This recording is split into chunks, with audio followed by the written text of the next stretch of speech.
It's now time for a conversation between the man of the hour, Mr. Girish Kasravalli, and Ms. Sandhya Rani. Please join me in welcoming both to the stage. ಚಿತ್ರದ ಪರಿಣಾಮ ಎಷ್ಟು ಗಾಢವಾಗಿತ್ತು ಅಂತಂದ್ರೆ ಇದಾದ ನಂತರ ನಾವು ಅದ್ರ ಜೊತೆ ಸುಮ್ಮನೆ ಇದ್ದಿದ್ರೆ ಆ ಪರಿಣಾಮ ಇನ್ನು ಒಳಗಿಳಿಸ್ಕೋಬಹುದು ಅಂತ ಅನ್ಸುತ್ತೆ ನನಗೆ.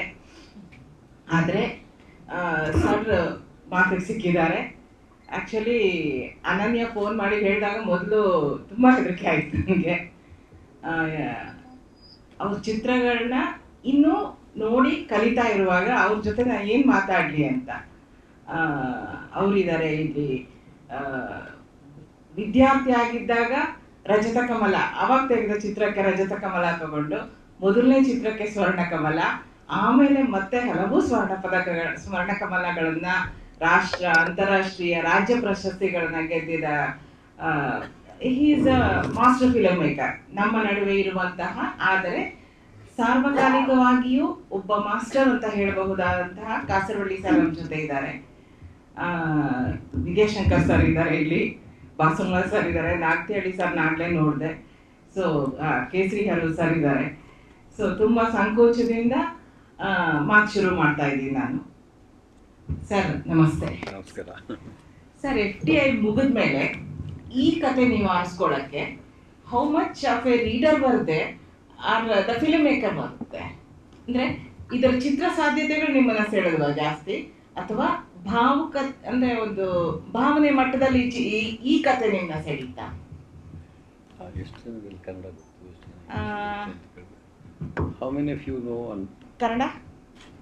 You all know Kannada, so there is no need to speak in English. Should we use both the languages or English ಬೇಕಾ? ಕನ್ನಡ ಅರ್ಥ ಆಗುತ್ತೆ ಅಂತಂದ್ರೆ then will continue the conversation in Canada. I think yes, we got well, when I was the FTI ಇದ್ದಾಗ, film and television institute ಅಲ್ಲಿ ಇದ್ದಾಗ, final yearly we had to submit a script. By then I had already read this story. ನನಗೆ ಭಾಳ Impress ಆದ story. ಯಾಕೆಂತಂದರೆ not only for its emotional ಇಂಪ್ಯಾಕ್ಟಿಗೆ ಅಲ್ಲ, emotional impact is true, but ಏನೋ ಅನಂತಮೂರ್ತಿಯವರು ತೀರ್ಥಹಳ್ಳಿಯವರೇ, ನಾನು ತೀರ್ಥಹಳ್ಳಿಯವರೇ, ನಮ್ಮ ಪರಿಸರದಲ್ಲಿ ಇಂಥ ಎಷ್ಟೋ ಜನರು ನಾನು ನೋಡಿದ್ದೆ. ಈ ಕತೆ ಕಳೆದಾಗ ಇಟ್ ರಿಯಲಿ ಡಿಸ್ಟರ್ಬ್ ಮೀ. ಯಾಕೆಂದರೆ ಇಷ್ಟು ಥರದ ಅನಾಚಾರಗಳು, ಇಷ್ಟು ಥರದಲ್ಲಿ ಏನಂತ ಹೇಳ್ತಾರೆ, ಎಕ್ಸ್ಪ್ಲಾಯ್ಟೇಷನ್ಗೆಲ್ಲ ಒಳಗಾಗಿದ್ದಾರೆ ಅಂತ. But my reaction was only through the emotional play. Vidyashankar ಹೇಳಿದಾಗೆ, ಯಾವಾಗ ನಾನು FTI ಜಾಯಿನ್ ಮಾಡಿದ್ದು ಫಿಲ್ಮ್ ಆ್ಯಂಡ್ ಟೆಲಿವಿಷನ್ ಇನ್ಸ್ಟಿಟ್ಯೂಟ್ನಲ್ಲಿ, ದೆನ್ ಐ ವಾಸ್, ನಮ್ಮ ಟೀಚರ್ಗಳು ಹೇಳ್ತಿದ್ರು, ಒಂದು ಸಿನಿಮಾವನ್ನು ಅರ್ಥ ಮಾಡ್ಕೊಳ್ಳುವಾಗ ಅಥವಾ ಒಂದು ಕತೆ ವಸ್ತುವನ್ನು ಅರ್ಥ ಮಾಡ್ಕೊಳ್ಳುವಾಗ we should go beyond emotional level ಅಂತ. ಆಗ ಐ ಸ್ಟಾರ್ಟೆಡ್ ವಂಡ್ರಿಂಗ್, ಈ ಸಿನಿಮಾದಲ್ಲಿ ಯಾವ ಥರದ ಇದಾಗಬೇಕು ಅಂತೇಳಿ. ನನಗೆ ಅವಾಗ ಗೊತ್ತಾಗಿದ್ದು ಏನಂದರೆ, cinema is a language of images ಅಂತ, not of words or not of action, not of plot. Images ಮೂಲಕನೇ ಸಿನಿಮಾ ಕಟ್ಟಬೇಕು ಅಂತ ಹಿಂಗೆ ಯೋಚನೆ ಮಾಡ್ತಾ ಇದ್ದಾಗ, ನನಗೆ ಅನಂತಮೂರ್ತಿಯವರ ಈ ಕಥೆಯಲ್ಲಿ ಇಂಥ ಒಂದು ಡೆನ್ಸ್ ಆದಂಥ ಒಂದು ಸ್ಟ್ರಕ್ಚರ್ ಇದೆ ಕಥೆಗೆ ಅಂತ. ಕನ್ನಡದ ಅನೇಕ ಕಥೆಗಳಿಗೆ ಭಾಳ ಇಷ್ಟು ಸುಂದರವಾದ ಸ್ಟ್ರಕ್ಚರಿಂಗ್ ಇರಲಿಲ್ಲ. ನೀವು ಯಾವುದೇ ಒಂದು ಎಲಿಮೆಂಟ್ ತಗೊಂಡ್ರು ಕೂಡ ಅದು ಈ ಹೋಲ್ ಅಂಡ್ ದ ಪಾರ್ಟ್ಸ್ ಅಂತ ಹೇಳ್ತೀವಲ್ಲ, ಅದರ ನಡುವೆ ಎಂಥ ಒಂದು ಇಂಟಗ್ರಲ್ ರಿಲೇಷನ್ಶಿಪ್ ಇತ್ತು ಅಂತಂದರೆ, ಇದು ಇಟ್ಸ್ ಬೇಸಿಕಲಿ ಫಿಲ್ಮ್ ಮೆಟೀರಿಯಲ್ ಅನ್ನಿಸ್ತು. ಯಾಕಂದರೆ ಸಿನಿಮಾದಲ್ಲಿ ಸ್ಟ್ರಕ್ಚರ್ ಇಸ್ ವೆರಿ ಇಂಪಾರ್ಟೆಂಟ್. ನಾವು ಪರ್ಫಾರ್ಮಿಂಗ್ ಆರ್ಟ್ಸಲ್ಲಿ ಸ್ಟ್ರಕ್ಚರಿಂಗ್ ಇಸ್ ವೆರಿ ಇಂಪಾರ್ಟೆಂಟ್. ಸಾಹಿತ್ಯದಲ್ಲಿ ಆ ಥರದ ಸ್ಟ್ರಕ್ಚರಿಂಗ್ ಇರಲ್ಲ. ಸ್ಟ್ರಕ್ಚರಿಂಗ್ ಅಂದರೆ ಸಾಹಿತ್ಯದ ಸ್ಟ್ರಕ್ಚರಿಂಗೇ ಬೇರೆ, ಪರ್ಫಾರ್ಮಿಂಗ್ ಆರ್ಟ್ಸಿನ ಸ್ಟ್ರಕ್ಚರೇ ಬೇರೆ. ಎಸ್ಪೆಷಲಿ ಸಿನಿಮಾ ಮತ್ತು ಥಿಯೇಟ್ರಲ್ಲಿ we need to structure the whole thing in terms of time and ಇದು. ನನಗೆ ಇದರಲ್ಲಿ ಆ ಥರದ ಎಲ್ಲ ಪಾಸಿಬಿಲಿಟಿ ಇದೆ ಅಂತ ಅನಿಸ್ತು. Then I discussed this with my professor. They said, fantastic story, go ahead. ತನ್ನ FTIಗೆ we had to submit one for diploma script. I gave this script, but it was rejected. That's another story. But later, I decided ಇದನ್ನೇ ನಾನು first film ಮಾಡೋದು ಅಂತ. ಯಾಕಂತಂದ್ರೆ by then I was totally convinced ಈ ಕಥೆಗೆ ಸಿಕ್ಕಾಪಟ್ಟೆ ಒಳ್ಳೆ possibilities ಇದೆ, ಸಿನಿಮ್ಯಾಟಿಕ್ ಪಾಸಿಬಿಲಿಟೀಸ್ ಅಂತ. ಒಬ್ಬ ಫಿಲ್ಮ್ ಡೈರೆಕ್ಟ್ರಿಗೆ ಒಂದು ಕಥೆ ಓದಿದಾಗ ಅದರ ಕಂಟೆಂಟ್ ವಿಷಯ ಬಿಡಿ, ಯಾಕೆ ನಾವು ಕಂಟೆಂಟು ಬರೆಸ್ತೀವಿ ಬೇರೆ ವಿಷಯ, ಅದರ ಸಿನಿಮ್ಯಾಟಿಕ್ ಪಾಸಿಬಿಲಿಟೀಸ್ ಕೂಡ ನನಗೆ ಅರ್ಥ ಆಗ್ತಾ ಹೋಗಬೇಕು. ಬರೀ ಒಂದು ಒಳ್ಳೆಯ ಕಥೆ ಒಂದು ಒಳ್ಳೆಯ ಸಿನಿಮಾದ ಮೆಟೀರಿಯಲ್ ಆಗಲ್ಲ. ಸಿನಿಮಾಕ್ಕಾಗೋ ಮೆಟೀರಿಯಲ್ಗೆ ಅದು ಸಿನಿಮ್ಯಾಟಿಕ್ ಪಾಸಿಬಿಲಿಟೀಸ್ ಹೊಳಿತಾ ಹೋಗಬೇಕು. ಅಂದರೆ ಇದರ ಇಮೇಜಸ್ ಎಷ್ಟು ಸ್ಟ್ರಾಂಗ್ ಆಗಿ ನಾನು ಕಟ್ತಾ ಹೋಗಬಹುದು, ಇದರ ಡಿಸೈನ್ ಎಷ್ಟು ಪರ್ಫೆಕ್ಟ್ ಆಗ್ತಾ ಹೋಗ್ಬೋದು. ಯಾಕೆ ಸತ್ಯಜಿತ್ ರಾಯರು ಮತ್ತೆ ಮತ್ತೆ ಹೇಳ್ತಾ ಇರ್ತಾರೆ ಇನ್ ಮೆನಿ ಇಂಟರ್ವ್ಯೂಸಲ್ಲಿ, ಸಿನಿಮಾದಲ್ಲಿ ಕಥೆ ಎಷ್ಟು ಮುಖ್ಯವೋ ಉಳಿದ ಎಲಿಮೆಂಟ್ಸ್ ಏನಿದೆ of design it's equally important ಅಂತ. ಯಾಕೆ ಇಂಪಾರ್ಟೆಂಟ್ ಆಗುತ್ತೆ ಅಂದರೆ ಇಟ್ಸ್ ಲೈಕ್ ಅವರು very often western music quote ಮಾಡ್ತಾ ಇರ್ತಾರೆ. ಒಂದು ವೆಸ್ಟರ್ನ್ ಮ್ಯೂಸಿಕಲ್ಲಿ ಸ್ಟ್ರಕ್ಚರ್ ಭಾಳ ಕೇರ್ಫುಲ್ ಆಗಿರ್ತದೆ, ಕೇರ್ಫುಲಿ ಕನ್ಸ್ಟ್ರಕ್ಷನ್. ನಮ್ಮದು ಕ್ಲಾಸಿಕಲ್ ಇದರಲ್ಲಿ ಸ್ವಲ್ಪ ಇಂಪ್ರೊವೈಸೇಷನ್ ಇರುತ್ತಲ್ಲ, ಹಾಗಿರಲ್ಲ. ಅದು ಬಹಳನೇ important, because you are constructing a work of art in time. But ಸಿನಿಮಾದಲ್ಲಿ ಏನು ಅಂತಂದರೆ you are constructing a structure in both in time and space ಅಲ್ವಾ. ಹಾಗಾಗಿ ನನಗೆ ಬಹಳ ಮುಖ್ಯ ಆಗ್ತದೆ. ಅವಾಗ then I realise this film has a positive potential. Sir, ಈಗ ತಾನೇ ವಿಜಯಶಂಕರ್ ಸರ್ ಹೇಳಿದ್ರು, ಸಂಸ್ಕಾರನ ಕೋಟ್ ಮಾಡಿದ್ರು ಸರ್. ಸಂಸ್ಕಾರ ಆದಮೇಲೆ ಬಂದಿದ್ದು ಅಂತಂದರೆ ಚೋಮನ ಗುಡಿ ಆಗ್ಬೋದು, ಕಾಡು ಆಗ್ಬೋದು, ಆನಂತರ ಘಟಶ್ರಾದ್ದ ಅಂತ ತಗೊಂಡ್ರು. ಈ 4 ಚಿತ್ರಗಳು ಕಾಸ್ಟ್ ಬಗ್ಗೆ ಮಾತಾಡಿದ್ದಾವೆ, ಕ್ಲಾಸ್ ಬಗ್ಗೆ ಮಾತಾಡಿದ್ದಾವೆ. ಕಾಡು ಮತ್ತು ಘಟಶ್ರಾದ್ದ 2 ತಗೊಂಡ್ರೆ ಇದು ಇನ್ನೊಂದು ಹೊಸದಾಗಿ ಮಾತಾಡಿದ್ದು ಅಂತಂದರೆ ಹೆಣ್ಣಿನ ಬಗ್ಗೆ, ಹೆಣ್ಣಿನ ಅಸ್ಮಿತೆ ಅಂತ ನಾವೇನು ಕರಿತೀವಲ್ಲ ಅದರ ಬಗ್ಗೆ. 2 ಚಿತ್ರದಲ್ಲೂ ಹೆಣ್ಣು ಸಂಗೋಪನಾ ಗುಣ ಇರೋಳು, ಕಾಯೋಳು, ಕಾಪಾಡೋಳು, ನೋಡ್ಕೊಳ್ಳೋಳು. ಆದರೂ ಸಹ ಅವಳು ಒಂದು ಪುರುಷತ್ವದ ಸಾಬೀತು ಮಾಡ್ಕೊಳ್ಳೋಕ್ಕೆ ಅಥವಾ ಅಧಿಕಾರ ಸ್ಥಾಪನೆಗೆ ಕೆಲವು ಸಲ ದಾಳ ಆಗ್ತಾಳೆ, ಕೆಲವು ಸಲ ಮಾಧ್ಯಮ ಆಗ್ತಾಳೆ. ಇದು ನನ್ನ ಗಮನಕ್ಕೆ ಬಂದಿದ್ದು. ಸೊ ಈಗ ಕರ್ನಾಟಕದ ಈ 4 ಚಿತ್ರಗಳನ್ನ ನೀವು ಭಾರತದ ಹೊಸ ಅಲೆ ಅದನ್ನು ಎರಡನ್ನೂ ನಿಮ್ಮ ಫೇವ್ರೇಟ್ ಆದ ಡೈಕಟಮಿಯಲ್ಲಿ ನೋಡೋದಾದರೆ ಸಾಮ್ಯತೆ ಏನು, ಭಿನ್ನತೆ ಏನು, what are the similarities and differences? Satyajit ರೇ ಒಬ್ಬರ ಹೊರತಾಗಿ ಇನ್ನುಳಿದಂತೆ ಭಾರತೀಯ ಚಿತ್ರ ನಿರ್ದೇಶಕರ ಮುಖ್ಯ ಐಡಿಯೇಷನಲ್ ಲೆವೆಲ್ ಬಂದಿದ್ದೆಲ್ಲಿಂದ ಅಂತಂದರೆ ಪೊಲಿಟಿಕಲ್ ಇದು ಅಂತಂದರೆ ಮಾರ್ಕ್ಸಿಸಮ್ನಿಂದ. ಅಲ್ಲಿಯ class structure was their target. ಅವ್ರು ತುಂಬ ಅದನ್ನು ಮತ್ತೆ ಮತ್ತೆ ಹೊಡಿತಾ ಇದ್ರು. ಕನ್ನಡದ ಗುಣ ಏನು ಅಂತಂದರೆ ನಾವು ಬೇರೆ ಆಯಾಮಗಳನ್ನು ಕೂಡ ಯೋಚನೆ ಮಾಡ್ತಾ ಹೋದ್ವಿ. ಯಾಕೆ ಅನ್ನೋದಕ್ಕೂ ಒಂದು ಕಾರಣ ಇದೆ. ತುಂಬ ಜನ ಅದ್ರ ಬಗ್ಗೆ ಯೋಚನೆ ಮಾಡಬೇಕು. ಕನ್ನಡದ ಈ ನವ್ಯ ಚಳುವಳಿ ಏನಿದೆ ಅದರ ಮೂಲಭೂತ ಇದು ಬಂದದ್ದು ಶಕ್ತಿ ಎಲ್ಲಿಂದ ಬಂದಿದ್ದಂದರೆ ಸಮಾಜವಾದಿ ಚಿಂತನೆಯಿಂದ, ಲೋಹಿ ಅವರ ಚಿಂತನೆಯಿಂದ. ಲೋಹಿ ಅವರ ಚಿಂತನೆಯಲ್ಲಿ ಏನು ಬಂತು ಅಂತಂದರೆ ಕ್ಲಾಸ್ ಅಷ್ಟೇ ಮುಖ್ಯ ಅಲ್ಲ, ಕ್ಲಾಸಿಗೆ ಆಲ್ಸೋ ಕಾಸ್ಟಿಗೆ ಆಲ್ಸೋ ಭಾಳ ಅಷ್ಟೇ ಪ್ರಾಮುಖ್ಯತೆ ಕೊಟ್ಟರು. ಅದು ಕೊಡ್ತಾನೆ ಅವರು ಗಂಡು ಹೆಣ್ಣಿನ ಸಂಬಂಧ, ಈ ನಾವು ಇವತ್ತೇನು ಜೆಂಡರ್ ಪಾಲಿಟಿಕ್ಸ್ ಅದನ್ನು ಅವರು ನೋಡಿದರು. ಭಾಷೆ ಒಂದು ತರಬಹುದಾದ ತರತಮ ಸಂಬಂಧ ಕೂಡ ಅವ್ರು ಮಾತಾಡ್ತಾ ಹೋದರು. ಹಾಗಾಗಿ ಲೋಹಿಯೈಟ್ಸ್ ಕನ್ನಡದ ನವ್ಯ ಚಳುವಳಿಯ ಹಿಂದಿದ್ದವರು ಎಲ್ಲರೂ ಲೋಹಿಯೈಟ್ಸ್ ಆಗಿದ್ದರಿಂದ ಅವರಿಗೆ ಈ ಸಮಾಜದ ಸಮಸ್ಯೆಗಳನ್ನು ಮತ್ತೊಂದು ದಿಕ್ಕಿನಿಂದ, ಮತ್ತೊಂದು ಏನಂತಾರೆ ಮೂಲದಿಂದ ಅರ್ಥ ಮಾಡಿಕೊಳ್ಳುವ ಒಂದು ಒತ್ತಡ ಬಂತು, ಒಂದು ಎಕ್ಸ್ಟ್ರಾ ಆಯಾಮ ಆಯಿತು. ಹಾಗಾಗಿ ಅವರಿಗೆ ಈಗ ಗಂಡು ಹೆಣ್ಣಿನ ಸಂಬಂಧ ಮತ್ತು ಇದು ಜಾತಿಯ ವೈಷಮ್ಯ, ಜಾತಿಯ ಇದು ತುಳಿತ, ಶ್ರೇಣೀಕರಣ, ಅದ್ರ ಜೊತೆಗೆ ಧರ್ಮ ಹುಟ್ಟು ಹಾಕುವಂಥ ಶ್ರೇಣೀಕರಣ, ಇದನ್ನೆಲ್ಲ ಒಟ್ಟಾಗಿ ಅವರು ಅಟ್ಯಾಕ್ ಮಾಡೋಕ್ಕೆ ಶುರು ಮಾಡಿದರು. ಒಂದು ಅನಾಲಿಸಿಸ್ ನಾನು ಓದಿದ್ದೆ, ಶ್ರಮಿಕ್ ಬಂದೋಪಾಧ್ಯಾಯದವರು ಸತ್ಯಜಿತ್ ರಾಯ್ ಅವರ ಯಾವ ಸಿನಿಮಾದಲ್ಲೂ ಧರ್ಮ, ಜಾತಿ ಮತ್ತು ಇದು ಏನು ಇದಿರಲಿಲ್ಲ ಅಂತ ಕಾಸ್ಟು ಮತ್ತು ಇದು ಕ್ಲಾಸು ಇಲ್ಲ. ಕನ್ನಡದ ಈ ಹೊಸ ಅಲೆ ಅಂತ ನೀವು ಹೇಳಿದ್ರಲ್ಲ, ಈ ಸಿನಿಮಾ ಬಂದ ಮೇಲೆ ಅವರು ಸದ್ಗತಿ ಮಾಡಿದರು. ಅಲ್ಲಿವರೆಗೆ ಅವರ ಸಿನಿಮಾದಲ್ಲಿ ಜಾತಿ ಒಂದು ದೊಡ್ಡ ಸಮಸ್ಯೆ ಆಗಿರಲಿಲ್ಲ. ಧರ್ಮ ಆಗಿತ್ತು ದೇವಿಯಲ್ಲಿ ಮಾತ್ರ. ಎಷ್ಟು ಜನ ಹೋಗ್ತಾರೋ ಎಲ್ಲ ಗೊತ್ತಿಲ್ಲ, ಆದರೆ ಅದು ನಿಜ ಕೂಡ. ನಾವು ಈ ಥರ ವೈಚಾರಿಕವಾಗಿ ವಿಶ್ಲೇಷಣಾತ್ಮಕವಾಗಿ ಜಾತಿ ವ್ಯವಸ್ಥೆಯನ್ನು ಗಂಡು ಹೆಣ್ಣಿನ ಸಂಬಂಧವನ್ನು ನೋಡಿದಾಗೆ ಆ ಸಿನಿಮಾಗಳು ವ್ಯಾಖ್ಯಾನ ಮಾಡಿರಲಿಲ್ಲ. ರೇ ಆಗಿರ್ಬೋದು, ಮೃಣಾಲ್ ಸೇನೆ ಆಗಿರ್ಬೋದು, ಇವನ್ ಘಟಕ್ ಅವರು ಕೂಡ ಮಾಡಿರಲಿಲ್ಲ. ಹಾಗೆ ಇಲ್ಲಿತ್ತು, ಎಲ್ಲಿ ನಮ್ಮ ತಮಿಳುನಾಡಿನಲ್ಲಿತ್ತು, ಕೇರಳದಲ್ಲಿತ್ತು. ಬಟ್ ಅವರು ಅದನ್ನು ಅಪ್ರೋಚ್ ಮಾಡ್ತಿದ್ದ ಕ್ರಮವೇ ಬೇರೆ. ನನಗೆ ಒಂದು ಭಾಳ ಮೆಚ್ಚುಗೆ ಆಗುವ ಒಂದು ಅಂಶ ಏನು ಅಂದರೆ, ಕನ್ನಡದ ಈ ಚಳುವಳಿಯಲ್ಲಿ ನವ್ಯ ಚಳುವಳಿ ಮತ್ತು ಅದರಿಂದ ನಂತರ ಹುಟ್ಟಿದಂಥ ಬಂಡಾಯದು ಸಾಮಾಜಿಕ ಚಳುವಳಿಗಳು, ಅವರು ಈ ಸೋಷಿಯಲಿಸ್ಟ್ ಇದನ್ನು ಬಿಟ್ಟು ಸೋಷಿಯಲಿಸ್ಟ್ ಸಿದ್ಧಾಂತದ ಜೊತೆಗೆ ಗಾಂಧಿಯನ್ ಅಪ್ರೋಚ್ ಕೂಡ ಒಳಗಳುತ್ತೆ ಅಂದ್ಕೊಂಡ್ರು. ತಿಕ್ಕಾಟದ ಇದಲ್ಲ, ಎಲ್ಲೋ ಒಂದು ಕಡೆ ನೆಗೋಸಿಯೇಷನ್ ಸಾಧ್ಯವ ಅಂತ ನೋಡ್ತಾ ಹೋದ್ರು. ನನಗಿದು ಭಾಳ ಇದಾಯಿತು. ಹಾಗಾಗಿ ನೀವು ಕೇಳಿದಲ್ಲ ಪ್ರಶ್ನೆ, ಹಾಗಾಗಿ ಈ 4 ಸಿನಿಮಾಗಳಲ್ಲಿ ಅಷ್ಟೇ ಅಲ್ಲ, ಬೇರೆ ಅನೇಕ ಸಿನಿಮಾಗಳಲ್ಲಿ ಈ ಛಾಯೆ ಉದ್ದಕ್ಕೂ ಬಂದಿದೆ. ಬಹುಶಃ ಆ ಕಾಲಘಟ್ಟದ ಚಳುವಳಿಗಳು ಅದಕ್ಕೆ ಕಾರಣ, 80ರ ದಶಕದ ಚಳುವಳಿಗಳು. ಅದಕ್ಕೆ ನಾನು ಹೇಳಿದ್ದು ಲೋಹಿಯೈಟ್ಸ್ ಆಗಿದ್ದು ಒಂದು ಕಾರಣ ಆಗಿತ್ತು.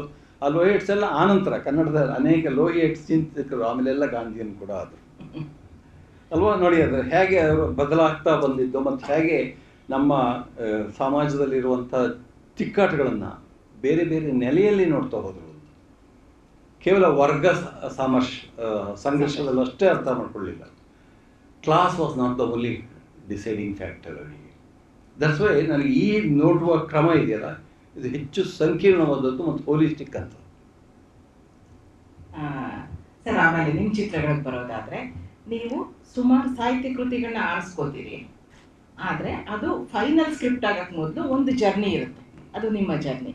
ನೀವು ಈ ಪುಸ್ತಕದಲ್ಲಿ ಏನು ಹೇಳ್ತೀರಿ ಅಂತಂದರೆ, ಸಾಹಿತ್ಯ ಕೃತಿ ಸಾಹಿತಿಯ ರಾಜಕೀಯತೆ ಅಥವಾ ಅವನ ಪಾಲಿಟಿಕ್ಸ್, ಅವನ ಉದ್ದೇಶ ಅಥವಾ ಐಡಿಯಾಸ್ ಹೇಳ್ತು ಅಂತಂದರೆ, ಚಿತ್ರ ಕೊನೆಗೆ ಬರುವಾಗ ಅದು ಚಿತ್ರವನ್ನು ನಿರ್ಮಿಸಿದಂಥ ಅಂದರೆ ನಿರ್ದೇಶಕರ ಅವರ ರಾಜಕೀಯತೆ ಹೇಳುತ್ತೆ ಅಂತ ಹೇಳ್ತೀವಿ. ಸೊ ಇದನ್ನು ಒಂದು ಸ್ವಲ್ಪ ಎಲಾಬ್ರೇಟ್ ಮಾಡ್ಬೋದು ಸರ್, ಅದು ನಿಮ್ಮ ಆರಿಸ್ಕೊಂಡ ಕೃತಿಗಳು ಮತ್ತು ನಿಮ್ಮ ಚಿತ್ರಗಳು. ಅಫ್ಕೋರ್ಸ್ ನನ್ನ ಪುಸ್ತಕದ ಬಗ್ಗೆ ನಾನೇ ಒಂದು ಸಣ್ಣ ಪಬ್ಲಿಸಿಟಿ ಮಾಡ್ತೀನಿ. ಇದು ನಾನು ಮತ್ತು ಗೋಪಾಲಕೃಷ್ಣ ಪೈ ಅವರು ಸೇರಿ ಮಾಡಿದ ಒಂದು ಚಿತ್ರ, ಬಿಂಬನ ಅಂತೇಳಿ. ನನ್ನ ಸಿನಿಮಾಗಳಲ್ಲಿ ಇಮೇಜ್ ಕಟ್ಟುವ ಕ್ರಮವನ್ನು ನಾವು ಚರ್ಚಿಸ್ತಾ ಹೋಗಿದ್ದೀವಿ. ಯಾಕೆ ಚರ್ಚಿಸ್ತಾ ಹೋಗಿದ್ದೀವಿ ಅಂತಂದರೆ, ನಮ್ಮ ಭಾರತೀಯ ಸಂದರ್ಭದಲ್ಲಿ ಎಲ್ಲ ಸಿನಿಮಾ ವ್ಯಾಖ್ಯಾನಗಳಲ್ಲೂ ಕಥೆಯ ವ್ಯಾಖ್ಯಾನ ಇರುತ್ತೆ, ವಸ್ತುವಿನ ವ್ಯಾಖ್ಯಾನ ಇರುತ್ತೆ. ಆದರೆ ಸಿನಿಮಾ ಕಥೆಯ ಅಲ್ಲ. ಸಿನಿಮಾ ಅಂತಂದ್ರೆ ನನಗೆ ಅದು ಇಮೇಜ್ ಮೂಲಕ ಕಟ್ಟುವ ಒಂದು ಕಾವ್ಯ, ದೃಶ್ಯ ಕಾವ್ಯ. ಆದ್ದರಿಂದ ನಾವು ಇಮೇಜನ್ನೇ ನಾವು ಡಿಸಿಫರ್ ಮಾಡದೇ ಇದ್ದರೆ ಅದನ್ನು ಸಿನಿಮಾ ಹೇಗೆ ಅರ್ಥ ಮಾಡ್ಕೋತಾ ಇದ್ದೀವಿ ನಾವು ಅಂತೇಳಿ. ಹಾಗಾಗಿ ಆ ದೃಶ್ಯವನ್ನು ಕಟ್ಟುವ ಕ್ರಮದಲ್ಲಿ, ಇಮೇಜ್ ಕಟ್ಟುವ ಕ್ರಮದಲ್ಲಿ ಒಂದು ರೀತಿಯ ಪಾಲಿಟಿಕ್ಸ್ ಇರುತ್ತೆ. ಆ ಪಾಲಿಟಿಕ್ಸನ್ನು ನಾವು ಅರ್ಥ ಮಾಡ್ಕೋಬೇಕು. ಅದು ಪಾಲಿಟಿಕ್ಸ್ ಅಂತಂದರೆ ನಾವು ಸಾಮಾನ್ಯವಾಗಿ ಜನರಲ್ಲಾಗಿ ಅದು ರೈಟು ಅಥವಾ ಲೆಫ್ಟು ಅಥವಾ ಕಮ್ಯುನಿಸ್ಟ್ ಅಥವಾ ವರ್ಸಸ್ ನಾನ್ ಕಮ್ಯುನಿಸ್ಟ್ ಆ ಥರದಲ್ಲಿ ಅರ್ಥ ಮಾಡ್ಕೊತೀವಲ್ಲ, ಅಲ್ಲ. ಸಣ್ಣ ಸಣ್ಣ ಕ್ರಿಯೆಯಲ್ಲೂ ಕೂಡ ಅದು ಒಂದು ರಾಜಕೀಯತೆ ಇರುತ್ತೆ. ಅದಕ್ಕೆ ನಾನು ರಾಜಕೀಯ ಅಂತ ಬಳಸಲಿಲ್ಲ, ರಾಜಕೀಯತೆ ಅನ್ನೋ ಶಬ್ದವನ್ನು ಉದ್ದಕ್ಕೂ ಬಳಸ್ತಾ ಹೋದೆ. ಈ ಉದಾಹರಣೆಗೆ ಚಿಕ್ಕದು, ಇಲ್ಲಿ ಲೋಟ ಹಾಕಿದೆ, ಲೋಟ ಇಲ್ಲೇ ಹಾಕಿದೆ, ಅಲ್ಲೇ ಹಾಕಿಲ್ಲ. ಅಥವಾ ಲೋಟದ ಮೇಲೆ ಆ ಕವರ್ ಏನಿದೆ, ಆ ಕವರ್ ಎಲ್ಲಿಂದ ಬಂತು, ನೀವು ಅರ್ಥ ಮಾಡ್ಕೊಳ್ತಾ ಹೋದರೆ ಇದು ಯಾವ ಎಲ್ಲಿಯ ಸಂಪ್ರದಾಯದಿಂದ ಇದು ಬಂತು, ಆ ಸಂಪ್ರದಾಯ ಹಿಂದಿನ ರಾಜಕೀಯ ಏನಿದೆ, ಪ್ಲಾಸ್ಟಿಕ್ ಗಾಜಿಂದ ಯಾಕೆ ಬರುತ್ತೆ.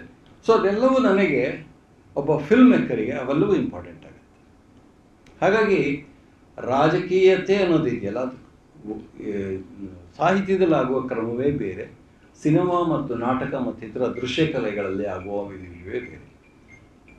ಅದಕ್ಕೆ ನನಗೆ ಭಾಳ ಇಂಪಾರ್ಟೆಂಟ್ ಆಗುತ್ತೆ. ಸೊ ಸಾಹಿತ್ಯದಿಂದ ನಾನು ಸಿನಿಮಾಕ್ಕೆ ಬದಲಾಯಿಸುವಾಗ ತುಂಬ ಯೋಚನೆ ಮಾಡ್ತಾ ಹೋಗ್ತದೆ. ಹಾಗಾಗಿ ಚಿತ್ರಕಥೆ ಬರೆದ ಮೇಲೆ ಸಿನಿಮಾ ಆಗ್ತಾ ಇರುವಾಗ ಅದೊಂದು ಬೇರೆ ಪಠ್ಯ ಆಗುತ್ತೆ. ಒಂದು ಚಿಕ್ಕ ಉದಾಹರಣೆ ಕೊಡ್ತೇನೆ.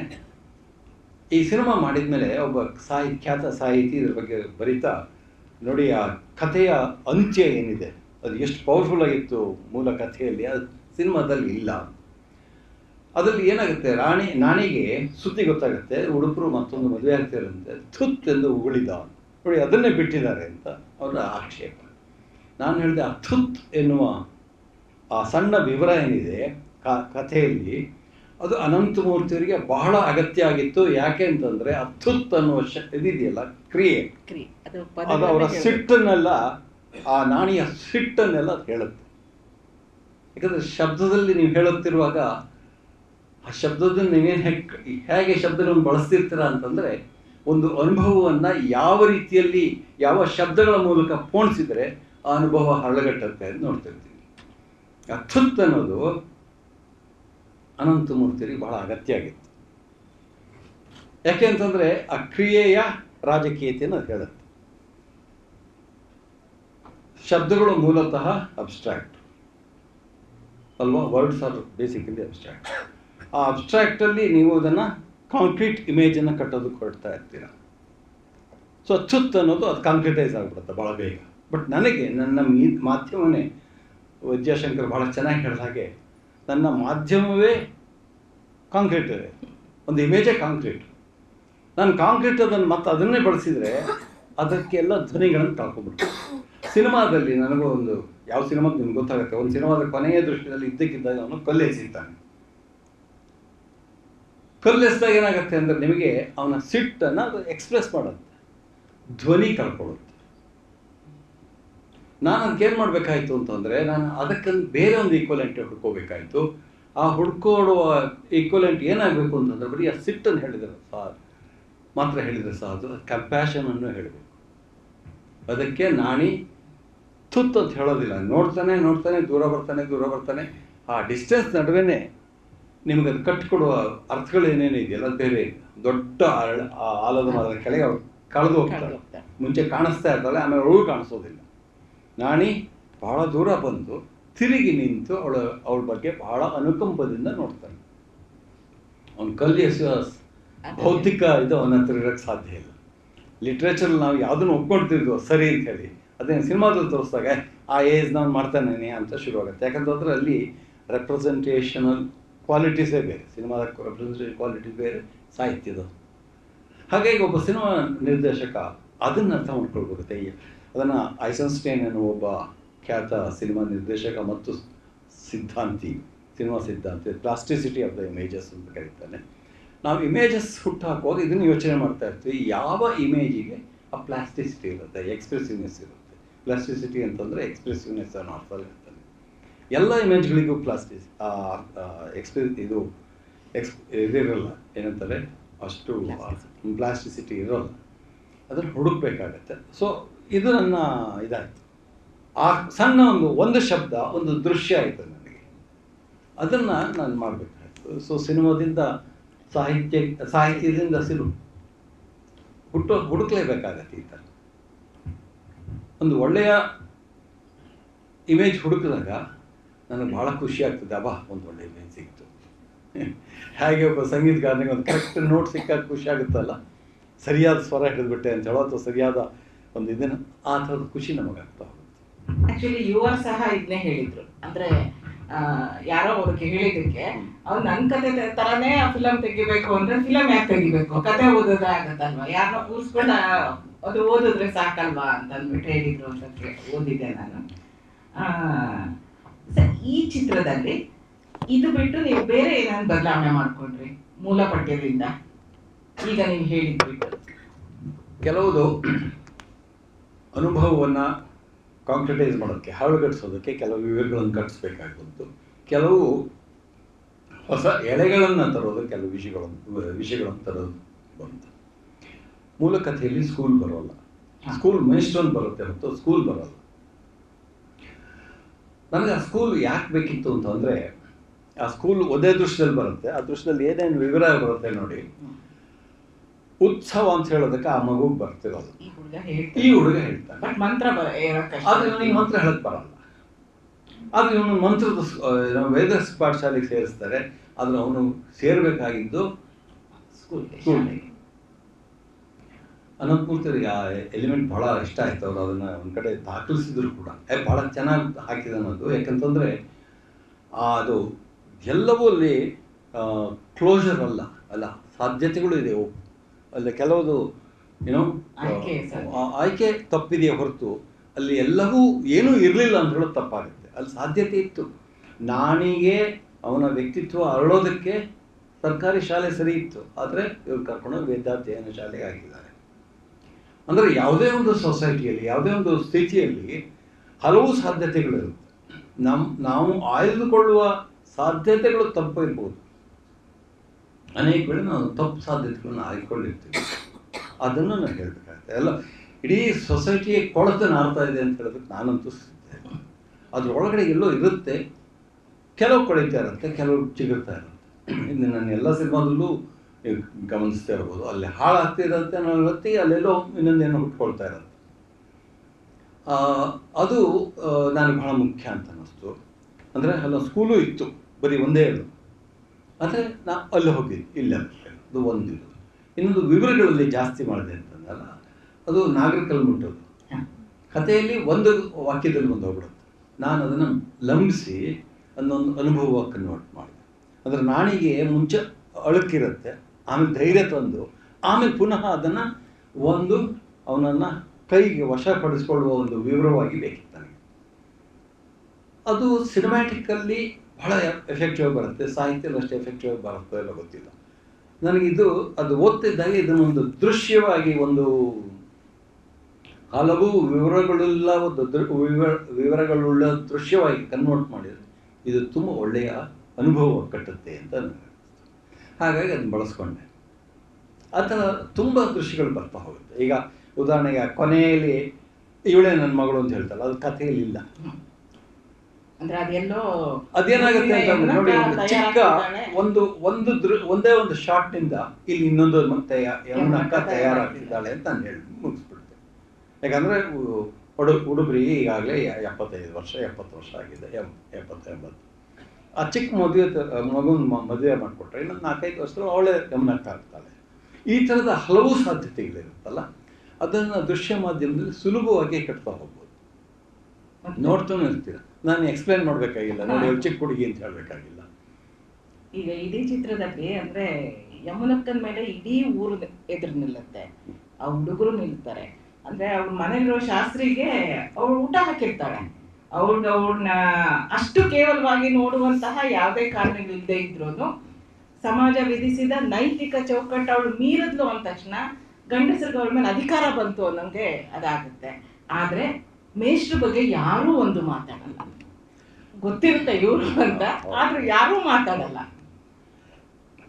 ಆ್ಯಕ್ಚುಲಿ ನೀವು ಸಾಂಪ್ರದಾಯಿಕ ಬ್ರಾಹ್ಮಣ ಸಮಾಜದಲ್ಲಿ ಈ ಥರ ಎಲ್ಲ ನ್ಯಾಯಗಳಾಗ್ತದೆಲ್ಲ ನೋಡಿದಾಗಲೂ ಅದು ಯಾವತ್ತೂ ಪುರುಷರನ್ನು ಪ್ರಶ್ನೆ ಮಾಡಿರಲಿಲ್ಲ.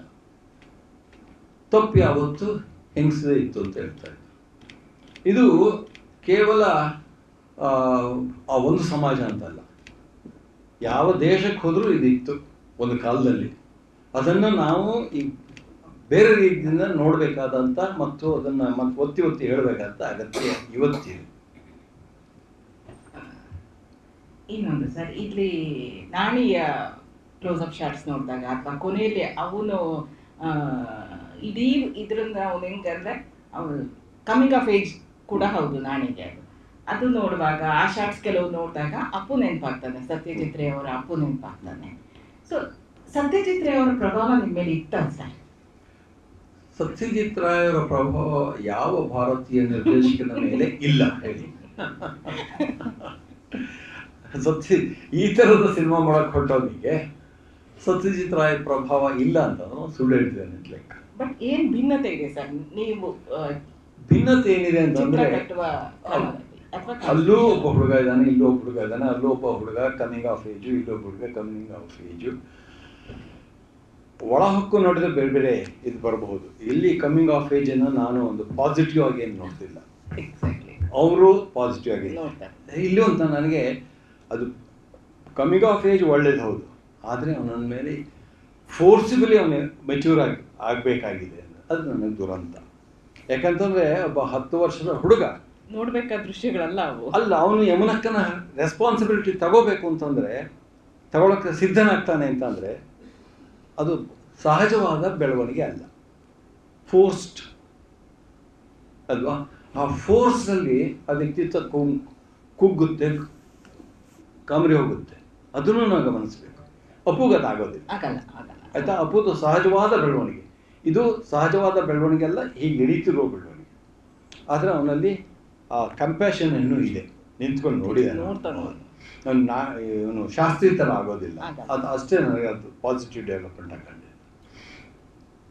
ಎರಡನೇದು, ಸತ್ಯಜಿತ್ ರಾಯ್ ಅವರ ದೃಶ್ಯ ಕಟ್ಟುವ ಕ್ರಮಕ್ಕೂ ನನ್ನ ದೃಶ್ಯ ಕಟ್ಟುವ ಕ್ರಮಕ್ಕೂ ಸ್ವಲ್ಪ ವ್ಯತ್ಯಾಸ ಇದೆ. ಈ ಫಿಲ್ಮಲ್ಲಿ ಒಂದು ನಿರ್ದೇಶಕ ಕಟ್ತಾ ಇರ್ತಾನೆ ದೃಶ್ಯವನ್ನು. ಅಲ್ಲಿ 2 ತರಹದ ಕಟ್ಟುವ ಕ್ರಮ ಇದೆ. ಒಂದು ತರಹದ ಕಟ್ಟುವ ಕ್ರಮದಲ್ಲಿ ನಿರ್ದೇಶಕ ನಾನು ಇಲ್ಲಿದ್ದೀನಿ ಅಂತ ಹೇಳ್ತಾರೆ. ತುಂಬ ಜನ ಸ್ಟೈಲೈಸ್ಡ್ ಫಿಲ್ಮ್ ಮೇಕರ್ಸು ಅವ್ರೇನು ಮಾಡ್ತಿರ್ತಾರೆ, ಅವರ ಡಿಸೈನ್ ಬಗ್ಗೆ ಎಷ್ಟು ಕಾನ್ಷಿಯಸ್ ಆಗಿರ್ತಾರೆ ಅಂತಂದರೆ ಅದು ನೋಡ್ತಿರುವಾಗಲೇ ಅವ್ರಿಗೆ ಗೊತ್ತಾಗಬೇಕು ಇವರು ಇದೇ ಫಿಲ್ಮ್ ಮೇಕರ್. ಯಾಕಂದ್ರೆ ಆ ಡಿಸೈನಿಂದಲೇ ಗೊತ್ತಾಗ್ತಾರೆ. ನಮ್ಮ ಭಾರತದ ಸಂದರ್ಭದಲ್ಲಿ ಹೇಳಿದ್ರೆ ಅಡೂರು ಗೋಪಾಲಕೃಷ್ಣನ್ ಹೇಳ್ಬೋದು. ಜಾಗತಿಕ ಮಟ್ಟದಲ್ಲಿ ಹೇಳಿದರೆ ಯಾನ್ ಶೋತ್ ಅವರು ತುಂಬ ಜನ ಇದ್ದಾರೆ. ಟಾರ್ಕೋಸ್ಕಿ ಆಗಿರ್ಬೋದು, ಬ್ರೆಸ್ಮೋ, ಭಾಳ ಗ್ರೇಟ್ ಮಾಸ್ಟರ್ಸ್ ಎಲ್ಲ. ಇನ್ನೊಂದು ಥರದ ಫಿಲ್ಮ್ ಮೇಕರ್ಸ್ ಇದೆ, ಅವರು ತನ್ನ ಇರುವಿಕೆ ಕಾಣಿಸ್ಬಾರ್ದು ಅಂತ ಟ್ರೈ ಮಾಡ್ತಾ ಇರ್ತಾರೆ. ಇನ್ವಿಸಿಬಲ್ ಅವರು ಡೈರೆಕ್ಟ್ ರೇ ಆಫ್ ಅಂತಕ್ಕೆ ಸೇರ್ತಾರೆ. ಜಾನ್ ರೆನ್ವಾನ್ ಗ್ರೂಪ್ನವರು, ಅವ್ರದ್ದು ತುಂಬ ಕೇರ್ಫುಲಿ ಸ್ಟ್ರಕ್ಚರ್ಡ್ ಇದಿರುತ್ತೆ. ಆದರೆ ಇಲ್ಲಿ ಇದು ಈ ರೇ ಅಂತ ಹೇಳೋಕ್ಕಾಗಲ್ಲ.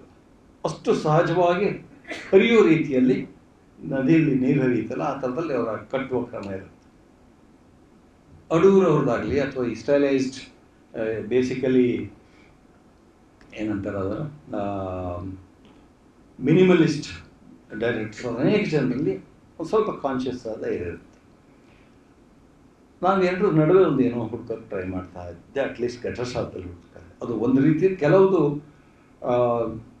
ಕಾನ್ಷಿಯಸ್ ಆಗಿ, whole design is very consciously structured. It's structured ಇದೆ, ಫ್ರೀ ಫ್ಲೋಯಿಂಗ್ ಅಲ್ಲ, ಸ್ಟ್ರಕ್ಚರ್ಡ್ ನೇರೇಟಿವ್ ಇದು ಎಕ್ಸ್ಪ್ರೆಷನ್.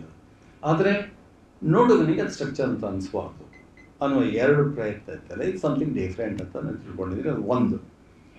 ಎರಡನೇದೇನು ಅಂತಂದರೆ, ಇಡೀ ಫಿಲ್ಮಿನ ಸ್ಟ್ರಕ್ಚರು ಒಂದು ರೀತಿಯಲ್ಲಿ ಆ ಸಿನಿಮಾದ ಫಿಲಾಸಫಿಯಿಂದ ಹುಟ್ಟಿದ್ದು. ಆ ಫಿಲಾಸಫಿ ಯಾವುದು ಅನ್ನೋದಕ್ಕೆ ನಾನು 2 ಹೇಳಕ್ಕೆ ಕೇಳ್ತೀನಿ. ಅದು ನಿಮ್ಗೆ ನೋಟಿಸ್ ಮಾಡಿರೋದಿಲ್ಲ, ಅದು ನಿಮ್ಮ ಅನುಭವಕ್ಕೆ ಬಂದಿರುತ್ತೆ. ಇದು ಇಟ್ಸ್ ಅಬೌಟ್ ಎ ವುಮೆನ್, ಆ ಹೆಂಗಸನ್ನು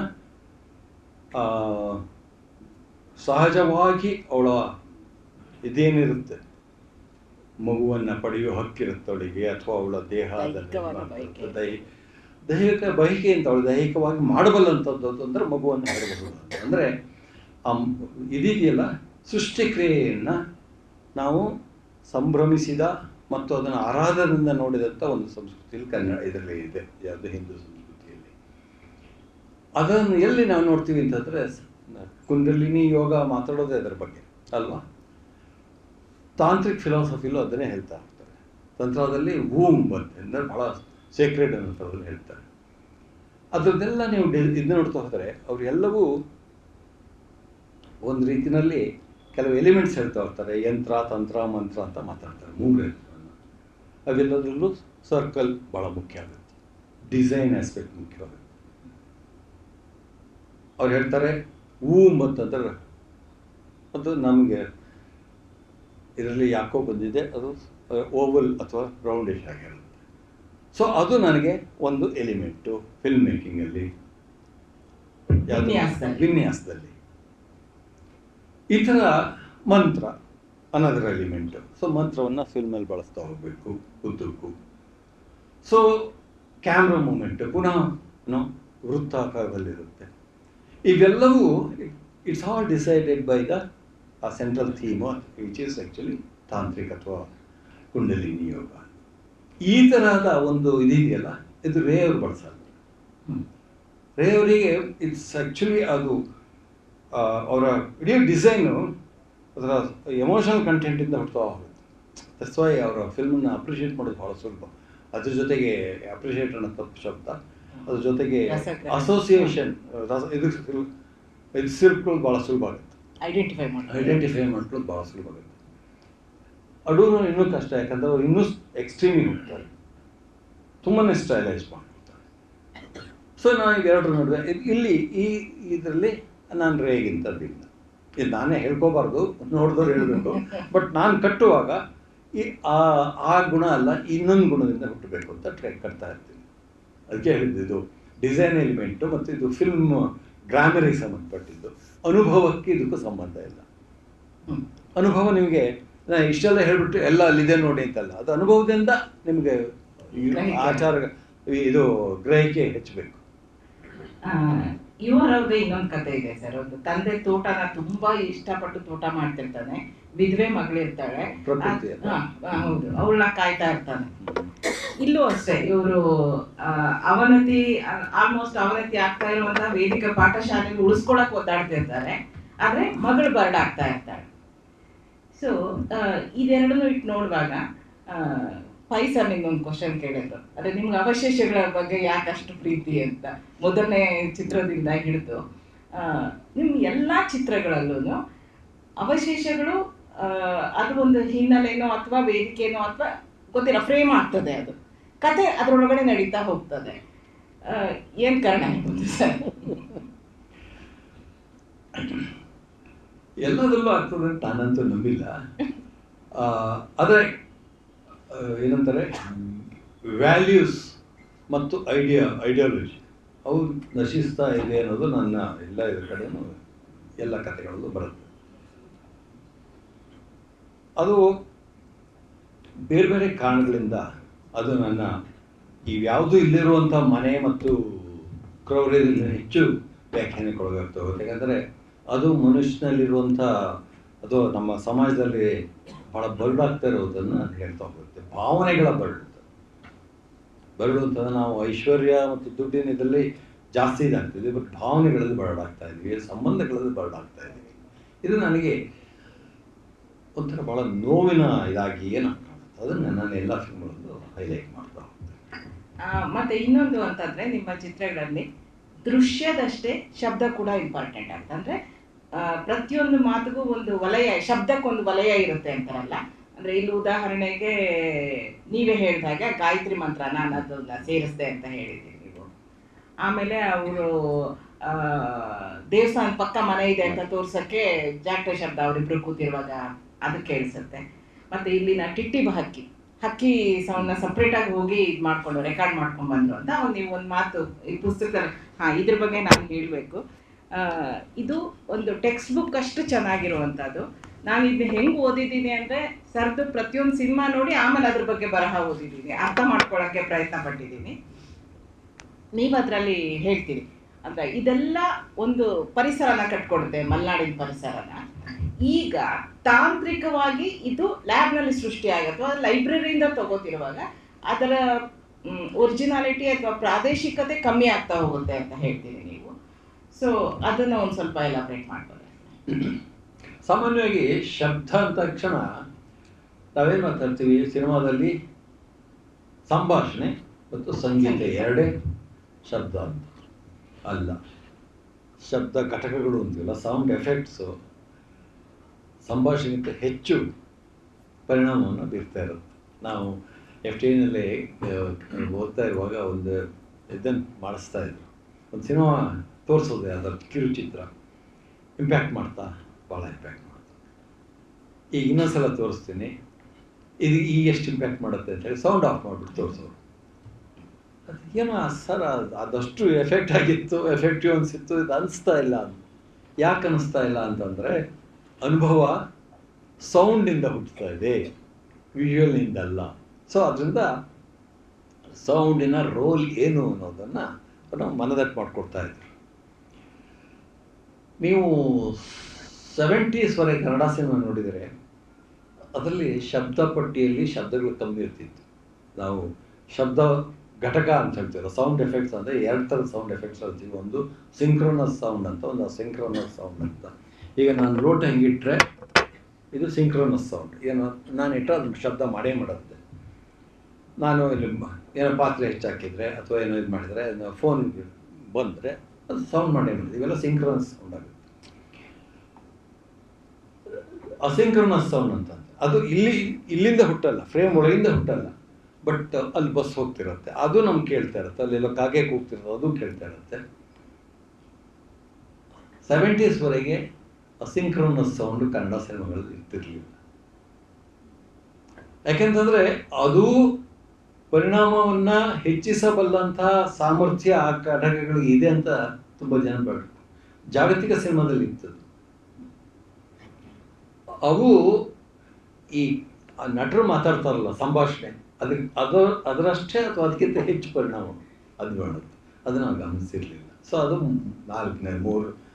ಮೂರನೇ ಪಾಯಿಂಟಲ್ಲೇ ಇದು 2 ಯಾವುದು ಸಿಂಕ್ರನಸ್ ಮತ್ತು 4 ಆಯಿತು. 5ನೇ ಇನ್ನೊಂದು ಎಲಿಮೆಂಟ್ ಇದೆ ಸಿನಿಮಾದ್ದು, ಇದು ಶಬ್ದದ್ದು, ಅದು ಸೈಲೆನ್ಸ್. ಸೈಲೆನ್ಸೇ ಅನೇಕ ವೇಳೆ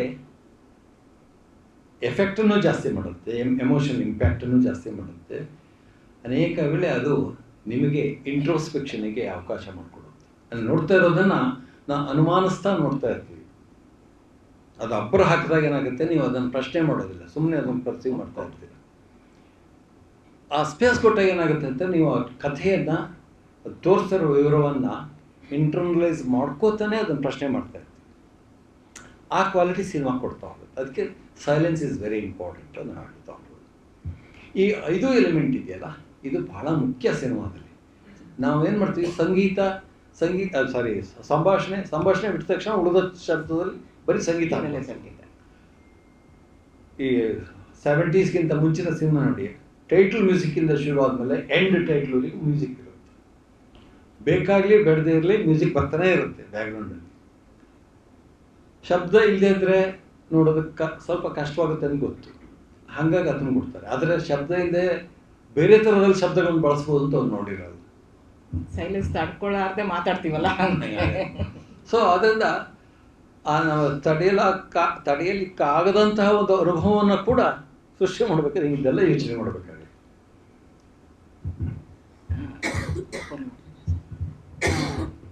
ಈಗ ನಿಮ್ಮ ಪ್ರಶ್ನೆಗಳೇನಾದರೂ ಇದ್ದರೆ ದಯವಿಟ್ಟು ಕೇಳ್ಬೋದು.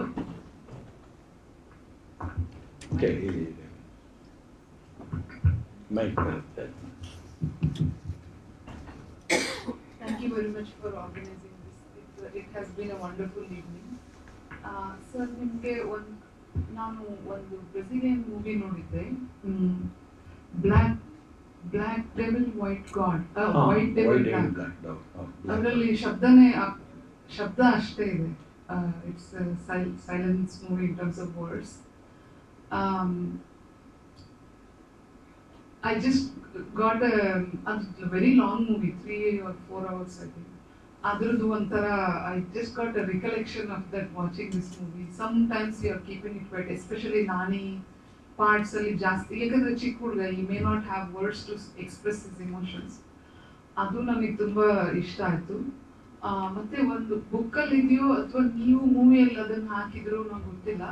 When this man approaches the ಅವಳು ಹುಡುಗಿ ಕರ್ಕೊಂಡೋಗಿ ಅದು ಮಗು ತೆಗಿಸ್ಲಿಕ್ಕೆ ಟ್ರೈ ಮಾಡ್ತಾನಲ್ಲ, ಅಲ್ಲಿ ಇವರೆಲ್ಲ ಒಂದು ಕ್ಯಾಸ್ಟ್, ನಮ್ಮ ಜಾತಿ ನಮ್ಮ ಜನ ಈ ಥರ ಮಾಡೋಕ್ಕಾಗಲ್ಲ, ಇದನ್ನ ಅಲೋ ಮಾಡೋಕ್ಕಾಗಲ್ಲ ಅಂತ. ಇನ್ನೊಂದು ಮ್ಯಾನ್, ಈ ಎರಡೂ ಇದು ಕಾಣುತ್ತೆ. ಅವನಲ್ಲಿ ಹೋಗಿದ್ದ ಜಾಗ ಸ್ಪೆಸಿಫಿಕಲಿ ಲೈಕ್ ಅದರ್ ರಿಲಿಜನ್ ಇದೆ, ಅವನು ಅದ್ರ ಕೆಳಗೆ ಕೂತ್ಕೊಂಡಿದ್ದಾನೆ. ಆ್ಯಂಡ್ ಅಲ್ಲಿ ಡ್ರಿಂಕ್ಸು ಅವನು ಆ ಟೈಮಲ್ಲಿ ಮುಖ ಮುಚ್ಕೊಳ್ಳೋದು ಇದು ಎಲ್ಲ ಮಾಡ್ತಾನೆ. So we don't accept a women not ಇಲ್ಲಿಗಲಿ but outside of marriage becoming pregnant.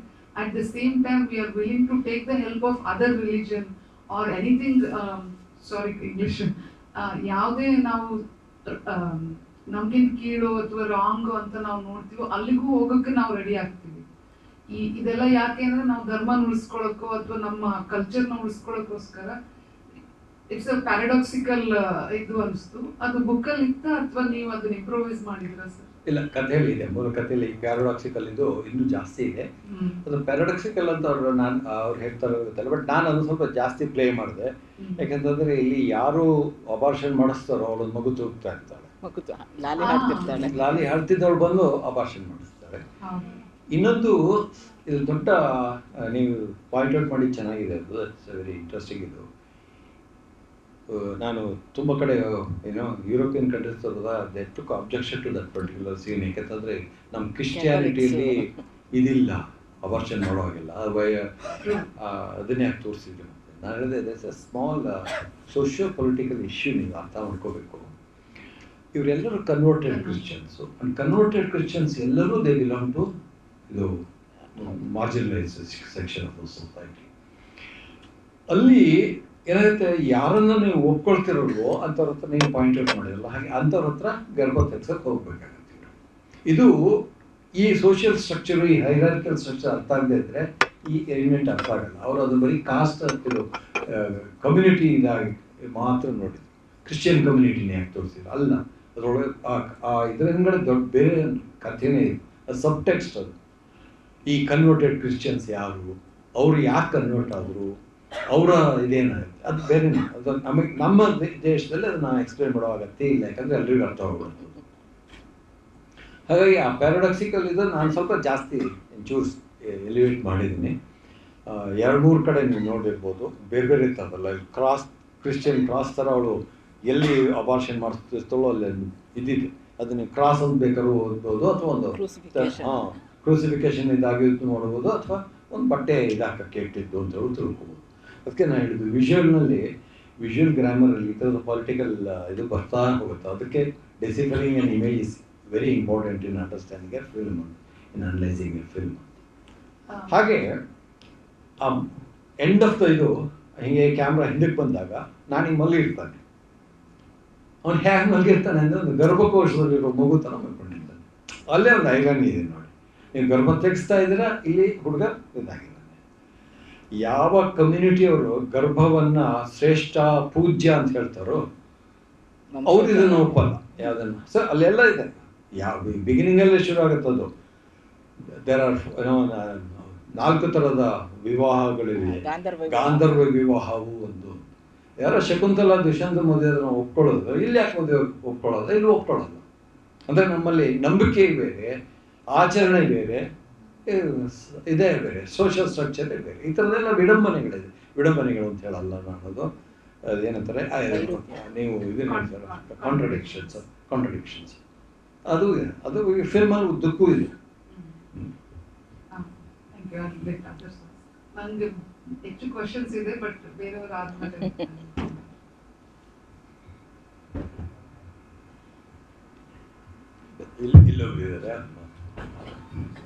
Yeah.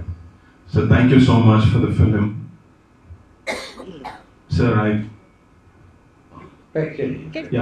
I think the contemporary time needs your films equally like the yesteryears. My question is about this particular differentiation which you have shown about Yamuna. When the neighboring woman comes and wants to talk to her, she's able to gather her guts, raise her voice, chase away and even abuse her. But when the men come and knock on the doors, that she's submissive and hapless. Was this an author's expression, or was it your cinematic expression, sir? ಇಲ್ಲ, ಗೋದಕ್ಕ ಬಂದು ಮನೆಯಲ್ಲಿ ಗಲಾಟೆ ಮಾಡೋದು ನನಗೆ ನಿಜವಾಗಿ ಗೊತ್ತಿಲ್ಲ, ಕಥೆಯಲ್ಲಿ ಇದೆಯಲ್ಲ. ಬಟ್ ಊರವ್ರು ಬಂದು ಗಟ್ಸಾದ ಹಾಕಿದ್ರು ಅಂತಷ್ಟೇ ಬರುತ್ತೆ ಹೊರತು ಇಷ್ಟು ಎಲಾಬ್ರೇಟ್ ಆಗಿ ದೃಶ್ಯಗಳಿಲ್ಲ. 2 ದೃಶ್ಯಗಳು ಇಷ್ಟು ಎಲಾಬ್ರೇಟ್ ಆಗಿಲ್ಲ. ಅವರಿಗೆ ನನಗೆ ಸಿನಿಮಾ ಮಾಡುವಾಗ ಒಂದು ಉದ್ದೇಶ ಏನಿರುತ್ತೆ ಅಂದರೆ, ಐ ವಾಂಟೆಡ್ ಒಂದು ಏನು ಹೇಳ್ತಾರೆ ಅದನ್ನು, ಅದು ಕೇಳುವ ಸಿನಿಮಾ ಆಗಬಾರ್ದು, ಅದನ್ನು ನೋಡುವ ಸಿನಿಮಾ ಆಗಬೇಕು ಅಂತ ಅವರು. So what I do is I construct the seen in such A way that we C instead of here. ಹಾಗಾಗಿ ಆ ಬರೋದು, ನಾಕ್ ಮಾಡೋದು, ಇವ್ರು ಹೆಲ್ಪ್ಲೆಸ್ ಒಳಗಡೆ ಕೂತ್ಕೊಳ್ಳೋದು, ಅದೆಲ್ಲ ಇಂಪಾರ್ಟೆಂಟ್ ಆಗ್ತಾ ಹೋಗುತ್ತೆ ನನಗೆ. ಅದೊಂದು ಮಾನವೀಯ ಸಂಬಂಧ ಇವರಿಬ್ಬರ ನಾಣಿ ಮತ್ತು ಯಮನಕ್ಕನ ಸಂಬಂಧವನ್ನು ಅಂಡರ್ಲೈನ್ ಮಾಡೋದಕ್ಕೆ ಆ ಸೀನ್ ನನಗೆ ಹೆಚ್ಚು ಪವರ್ಫುಲ್ ಆಯಿತು. ಹಾಗಾಗಿ ಸ್ವಲ್ಪ ಎಲಾಬ್ರೇಟ್ ಮಾಡಿದೆ. ಆ್ಯಂಡ್ ಆಲ್ಸೋ ಇದನ್ನು ಹೇಳಿದ್ನಲ್ಲ, ಒಂದು ರಿಚುವಲಿಸ್ಟಿಕ್ ಆಗಿ ಮಾಡಬೇಕು ಅಂಥೇಳಿ, ಎಲ್ಲ ಸೀನ್ಗಳು ಒಂದು ರಿಚುವಲೈಸ್ ಮಾಡಬೇಕು ಅಂಥೇಳಿ. And that was another scene where I could ritualize it, because ಅದನ್ನು ಮತ್ತೆ ಅವರಿದ್ದಾರೆ ಇವರಿದ್ದಾರೆ ಮಾಡಿ ಅದನ್ನೊಂದು ರಿಚುವಲ್ ಥರ ಕಟ್ತಾ ಹೋಗ್ತೀನಿ. ಸಮಯದ ಕೊರತೆಯಿಂದ ಇನ್ನೊಂದು 2 ಪ್ರಶ್ನೆ ತಗೋಬೋದು ಅಂತ ಅನ್ಸುತ್ತೆ.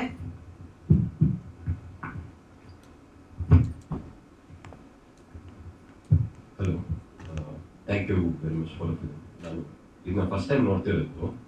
ಸೊ ನನ್ನೊಂದು ಪರ್ಸೆಪ್ಷನ್ ಹೆಂಗೆ ಅರ್ಥ ಆಯಿತು ಅಂದರೆ, ಫಿಲಮಲ್ಲಿ ಒಬ್ಬ what is being a man, like acting like a man and being a man, this a particular difference in the film. ಒಬ್ಬ ಪುರುಷೋತ್ತಮ ಮಧ್ಯೆ ಒಂದು ಡಿಫ್ರೆನ್ಸ್ ತುಂಬ ಕ್ಲಿಯರ್ ಆಗಿ ತೋರಿಸಿದ್ದಾರೆ. Between characters of Nani or between character of Udupa, Shastri, Ganesh. Teacher ಒಬ್ಬ ನಾನಿಗೆ ಏನು ನಡೀತಿದೆ ಅಂತ ಗೊತ್ತಿರಲ್ಲ ಫಿಲಮಲ್ಲಿ. ಅವ್ನಿಗೊಂದು ಕ್ಯೂರಿಯಾಸಿಟಿ ಇರುತ್ತೆ ಏನು ನಡೀತಿದೆ ಅಂತ, ತಲೆಮಲೆ ಇರುತ್ತೆ ಅವ್ನ ಮನಸ್ಸಲ್ಲಿ ಏನು ಆಗ್ತಿದೆ ಅಂತ. ಅದ್ರ ಶಾಸ್ತ್ರಿ ಆಗಿರಲಿ, ಉಡುಪ ಅವ್ರ ಕ್ಯಾರೆಕ್ಟರ್ ಆಗಿರಲಿ ಅವ್ರು ಗೊತ್ತಿರುತ್ತೆ. ಉಡುಪ ಇಸ್ ಅವ್ರು ವೇದಿಕ್ ಸ್ಕೂಲ್ ಇದು ಮಾಡ್ತಿರ್ತಾರೆ. ಸೊ ಅಷ್ಟು ದೊಡ್ಡ ಮಟ್ಟ ಸ್ಕಾಲರ್ ಆಗಿದ್ರೆ ಅವ್ರಿಗೆ ಗೊತ್ತಿರಬೇಕು ಇವೆಲ್ಲ ಅವು ಒಂದು ಹುಡುಗಿ ಭಾವನೆ ಏನಾಗಿರುತ್ತೆ ಈ ಪರ್ಟಿಕ್ಯುಲರ್ ಟೈಮಲ್ಲಿ. ಒಬ್ಬ ಹುಡುಗಿಗೆ ನಾನು ಏನು ಹೆಲ್ಪ್ ಮಾಡಬೇಕು, how should I be supportive to her. That things are not in the elderly characters, but that is truly shown in a very exceptional way in Nani's character. So, ಪುಸ್ತಕ ಓದುವಾಗ ಆ particular ಇಮೇಜ್ನ ನಾವು ಒಂದು particular ಇವಾಗ ಒಂದು word ಓದಿದ್ರೆ ನಾವು ಅದನ್ನ ಒಂದು ಇಮೇಜ್ ಆಗಿ ಕನ್ವರ್ಟ್ ಮಾಡ್ಕೊಳ್ತೀವಿ. ಆ್ಯಪ್ ಅಂತ ಹೋದ್ರೆ ರೆಡ್ ಕಲರ್, ಅದನ್ನ ಪುಸ್ತಕ ಓದೋನು ಒಂದೊಂದು ಥರ ಯೋಚನೆ ಮಾಡ್ತಾನೆ. ಆದರೆ ಅದನ್ನ ಫಿಲಮಲ್ಲಿ ಎಲ್ಲರಿಗೂ ರಿಲೇಟಬಲ್ ಆಗಿ ತೋರಿಸೋ ಥರ ಒಂದು ಇದೆಯಲ್ಲ, ಅದು as A film maker it's a creative challenge. So ಅದು ಒಬ್ಬ ಹುಡುಗನ್ ಪಾಯಿಂಟ್ ಆಫ್ ವ್ಯೂ ಇಂದ ತೋರಿಸ್ಬೇಕು ಅಂದರೆ ಒಂದು ಸ್ವಲ್ಪ ಕಷ್ಟ ಆಗುತ್ತೆ. So what was your point of view when you wanted to express this particular thing in the film? Sir, ಇದು ತಗೋತೀನಿ, ಒಂದು ನಿಮಿಷ. ಒಂದು ಯಾವುದೇ ಒಂದು ವರ್ಕ್ ಆಫ್ ಆರ್ಟ್ ಅದು ಮಾಸ್ಟರ್ ಪೀಸ್ ಆಗೋದು ಯಾವಾಗ ಅಂತಂದ್ರೆ ಅದು ಎಲ್ಲ ಕಾಲಕ್ಕೂ ಎಲ್ಲ ಕಾಲದ ಪ್ರೇಕ್ಷಕರನ್ನು ತಾಕಿದಾಗ. So when I saw this young boy asking the question and relating with the film, I think that is the real victory of any artwork for that matter. And I'm very happy you came and you saw and you are actually corresponding. Thank you. Yeah. Actually, ನನ್ನ ಎಲ್ಲ ಸಿನಿಮಾಗಳಲ್ಲೂ ಒಂದಲ್ಲ ಒಂದು ಮಗು ಇದ್ದೇ ಇರೋದು. Someone asked me, why do you have so many children, or one child in the film? My answer is very simple. The innocent understanding of the thing ಇದೆಲ್ಲ ಅದು ಮಕ್ಕಳಲ್ಲಿ ಇರುತ್ತೆ. ಇನ್ನೋಸೆಂಟ್ ಆಗಿ ರಿಯಾಕ್ಟ್ ಮಾಡ್ತಾ ಇರ್ತಾರೆ. Whereas once you grow up, ಒಂದು stage ದಾಟಿದ ಮೇಲೆ all your reactions are manipulated or condition or ನೀವು ಲೆಕ್ಕಾಚಾರ ಹಾಕೊಂಡು ಮಾಡ್ತಾ ಇರ್ತೀರ. ನೀವು ಹೇಳಿದಾಗ ಸ್ವಲ್ಪ ತದ್ವಿರುದ್ಧವನ್ನು ಹೇಳ್ತಾ ಇರ್ತೀನಿ. If you want very innocent ಇದು ಮಕ್ಕಳಿಗೆ ಕೇಳಬೇಕು. If you want a kind of a calculated expression as go for the elders. That's why I always keep these two kind age group in us. Nani ಅವನಿಗೆ ಅಷ್ಟೇ ಗೊತ್ತಾಗೋದು, ಯಮುನಕ್ಕನಿಗೆ ಕಷ್ಟ ಆಗ್ತದೆ. It's my duty to save ಅಥವಾ protect her. But ಉಳಿದವರಿಗೆ ಅವ್ರಿಗೆ ಗೊತ್ತು ಯಮುನಕ್ಕ ತಪ್ಪು ಮಾಡ್ತಾ ಇದ್ದಾರೆ, ಬಟ್ ಸೊಸೈಟಲ್ ನಾರ್ಮ್ಸ್ ಕೆಲವು ಇರುತ್ತೆ. So Udupa you said being a Vedic scholar ಅವ್ರಿಗೆ ಗೊತ್ತಿರಲಿಲ್ವ ಅಂತ. ಗೊತ್ತಿರುತ್ತೆ, ಬಟ್ ಸೊಸೈಟಲ್ ಇದು ಅಬ್ಲಿಗೇಷನ್ಸ್ ಇರುತ್ತೆ. ಸೊ ಪ್ರಿಫರೆನ್ಸ್ ಬರುತ್ತೆ ಯಾವ್ದು which is more important. And for him being a Brahmin ಮತ್ತು ವೇದ ಸ್ಕಾಲರ್ ಅವನಿಗೆ ಅದು ಭಾಳ ಮುಖ್ಯ. That's why man become cruel. Man or woman or grown-up people become cruel. ಚಿಲ್ಡ್ರನ್ಗೆ ಅದು ಇರಲ್ಲ, ಇನ್ನೋಸೆಂಟ್ ಆಗಿರುತ್ತೆ. ಇಡೀ ಸಿನಿಮಾದ ಒಂದು ಸ್ಟ್ರಕ್ಚರ್ ನೋಡಿ, first half of the film Nani ಇದು ಯಮುನಕ್ಕ protects Nani. The second half of the film Nani protects ಯಮುನಕ್ಕ. Nani is now grown up. ಅವನಿಗೆ ಈ ರೆಸ್ಪಾನ್ಸಿಬಿಲಿಟಿ ಇದೆ, ಅವನಿಗಿನ್ನೂ ಸೊಸೈಟಲ್ ಬಂಧನಗಳಿಗೂ ಗೊತ್ತಾಗಿಲ್ಲ. ಸೊ ಇದು ದೀಸ್ ಕೈಂಡ್ ಆಫ್ ಇದೆಯಲ್ಲ, ಅದನ್ನು ನಾವು ಸ್ಟ್ರಕ್ಚರಲ್ಲೇ ಅರ್ಥ ಮಾಡ್ಕೊತೋಗೋದು. That's why in the beginning I said the story is so beautifully crafted, structured. Crafted is a wrong term, but structured. ಇನ್ನು ಒಂದು ಕ್ವಶನ್ ತಗೋಬೋದು ಅನ್ಸುತ್ತೆ. Madam, sorry to interrupt. I will be the last person to ask and to wind up. Just to understand, sir, have you also, ಅಂದರೆ ನೀವು ಪ್ರತಿಯೊಂದೊಂದು frame ಮತ್ತು camera ಮೂಮೆಂಟ್ಗಳು, it is all thought well. So I wanted to ask, like MS Sathyu or Satyajit Ray, ನೀವು ಅದನ್ನು ಒಂದು sketch ಮಾಡಿಕೊಂಡು frame by frame ಮಾಡಿ ಅದರಲ್ಲಿ ಎಲ್ಲ ಎಲಿಮೆಂಟ್ಸ್ಗಳನ್ನ ನೀವು ಒಂದು ಪ್ರೀ ಡಿಸಿಷನ್ ಮಾಡಿ ಪ್ಲೇಸ್ ಮಾಡಿ ಮಾಡ್ತಿದ್ರ ಹೇಗೆ? ಸತ್ಯಜಿತ್ ರೇ ವಾಸ್ ಎ ಗ್ರಾಫಿಕ್ ಆರ್ಟಿಸ್ಟ್. ನನಗೆ I don't know about Sathyu, was he or was he not, ಆಗಿ ಗೊತ್ತಿಲ್ಲ. ಅದು ಅವರು ಅಷ್ಟು ಕೇರ್ಫುಲ್ಲಾಗಿ ಮಾಡಿದ್ದಾರೆ ಸರ್, ಅವರು ಅಷ್ಟು ಕೇರ್ಫುಲ್ಲಾಗಿ ಸ್ಟ್ರಕ್ಚರ್ ಮಾಡಿದ್ದಾರೆ ಅಂತ ಬಗ್ಗೆ ನನಗೆ ಅನುಮಾನ ಇದೆ. ಬಟ್ ರೇ ಫುಲ್ ಸ್ಕ್ರಿಪ್ಟ್ ಅಲ್ಲ, ಪಥರ್ ಪಾಂಚಾಲಿಂದಲೇ ಶುರು ಮಾಡ್ತಾರೆ. ಆ್ಯಂಡ್ ಅವರ ಡಿಸೈನ್ ಸೆನ್ಸ್ ವಾಸ್ ಇಮ್ಯಾಕ್ಟ್.